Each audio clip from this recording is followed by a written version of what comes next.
మా good morning అమ్మా. Good morning Madhu. Hi friends, good morning. Super ఉందమ్మా ముగ్గు. మధు, ఈ ముగ్గు స్కూల్లోను మా ఫ్రెండ్ మేము మా ఫ్రెండ్ నేర్పింది అనమాట నాకు. ఓకే, కాకపోతే నేను డిజైన్స్ గీసాను ఇప్పుడు. అదే మీ ఎక్స్పీరియన్స్ బట్టి కొంచెం డిజైన్స్ అవి బాగా వేసుకోండి. సూపర్ ఉంది. Good morning.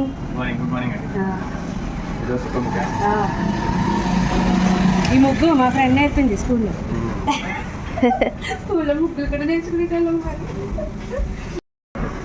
హాయ్ ఫ్రెండ్స్, అందరికీ హ్యాపీ క్రిస్మస్. మధు, మా ఫ్రెండ్స్ క్రిస్మస్ రోజు చర్చికి అయితే పిలిచేవారు రమ్మని. అప్పుడు కొంతమంది ఫ్రెండ్స్ అది కలిసి వెళ్ళేవారు. చాలా అంటే మీటింగ్ అయితే జరుగుతాయి కదా, చిన్నప్పుడు అందరం ఫ్రెండ్స్ అందరం కలిసేవారు ఒకరికొకరిని చెప్పుకొని. అప్పుడు ఒక స్వీట్, ఇంత మిక్చర్, ఒక అరటిపండు ప్లేట్లో పెట్టి అవి ఇచ్చేవారు అనమాట. ఓకే మా ఏం చేస్తున్నావు అమ్మా? నన్ను పిలవకుండా నువ్వు. నేను ఏదో చేస్తున్నానులేమ్మా. ఏదో అంటే ఏంటమ్మా, చెప్పచ్చు కదమ్మా. అంటే ఏదో ఏదో ఏదో. అయ్యయ్యో, ఇంత సీక్రెట్ గా ఏం వండుతున్నావు అమ్మా? సీక్రెట్ ఏముంది, అక్కడ గదిలోకి వచ్చేసే కదా వచ్చేసావు నువ్వు. స్మెల్ వచ్చాను కానీ. మరి అదే ఇదేం చెప్పు, చికెన్ కర్రీయా? Chicken fry. ఓ, ఫ్రై పెడతావా? రైసా? రైసే. రైస్ లాంటిది రైసే. పలావా? బిర్యానీయా? కిచిడియా? కిచిడి చేస్తారేమే చికెన్ ఫ్రైలోకి. ఎందుకు చేసుకోకూడదు? ఏదైనా చేసుకోవచ్చు అయితే. నిజమే, ఇంకా చికెన్ ఉంటే చాలు, పక్కన ఏదైనా వండుకు తినేయచ్చు. అవును, అంతే. ఏం చేస్తున్నావు చెప్పట్లేదు, డైరెక్ట్ చూపిస్తావన్నమాట. చూపిస్తాను ఇంకా. రండి, మీరేం చేస్తున్నారు? నేనేం చేయట్లేదు, రైతా చేస్తాను. ఓ, అర్థమైపోయింది. ఇంకా పలావే అర్థమైపోయింది మోదరికి. చూపించండి ఇలాగా. ఇదిగో డాడీ చేశారు రైతా. ఓకే అమ్మా, ఏంటి రోజు సింపుల్ గా తయారు చేసావు?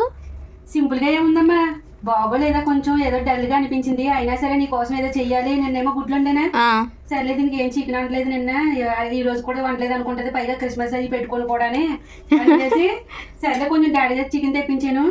అయినా నీ ఇలా కూడా చేసుకుంటే చాలా బాగుంటాయి మధు. ఇప్పుడు బాగలేదు, సర్లే కుక్కర్లో నువ్వు కొన్ని మసాలా సరుకులు వేసుకుని ఉల్లిపాయని ఇలా పలావ్ చేసుకున్నాం అనుకో, ఎంత బాగుంటది కదా టేస్టీగా. చికెన్ తో ఫ్రై చేసాను ఈజీగా, దా చూద్ది కానీ. ఇగో ఎంత బాగా వచ్చిందో చూడు, చక్కగా కదా. ఇక ఇలా చేసేసుకుని అన్ని రకాల ఓన్లీ మసాలా సరుకులు అవి వేపేసుకుని ఉల్లిపాయ పచ్చిమిర్చిని తగినంత వాటర్, అంతే రైస్. ఇదిగో చికెన్ ఫ్రై చూడు. అబ్బబ్బా అబ్బబ్బా, కలుపుకొని తింటే ఇందులో సింపుల్ ఏముందమ్మా మరి, సూపరే కదా ఇది కూడా. ఏదో సింపుల్ ఏముంది, రైస్ ఏం కాదు కదా. అవును, super. Pulao, chicken fry, raita, super. ఇంకెలా తింటే ఎలా ఉంటది? సూపర్ ఉంటుంది, సూపర్ గా ఉంటది. మనకి బాగోలేదని అనిపించినప్పుడు, ఏమి చేయలేము హెవీగా అన్నప్పుడు ఇలా సింపుల్ గా చేసేసుకోవచ్చు. కానీ సూపర్ గా సూపర్ ఉంటుంది, చాలా బాగుంటది. ఇదిగో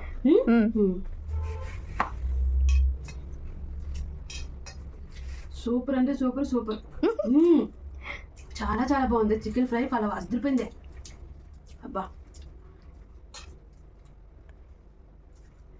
సూపర్. నాకు పెట్టు. చాలా చాలా బాగుంది. పని ఈజీగా త్వరగా అయిపోతుంది, టేస్ట్ 10 రెట్లు ఎక్కువ. చాలా చాలా బాగుంది. మనం ఇలా చికెన్తో తినేసి లాస్ట్లో కొంచెం రైతా వేసుకొని తింటే అదిరిపోతుంది. అదిరిపోయిందమ్మా.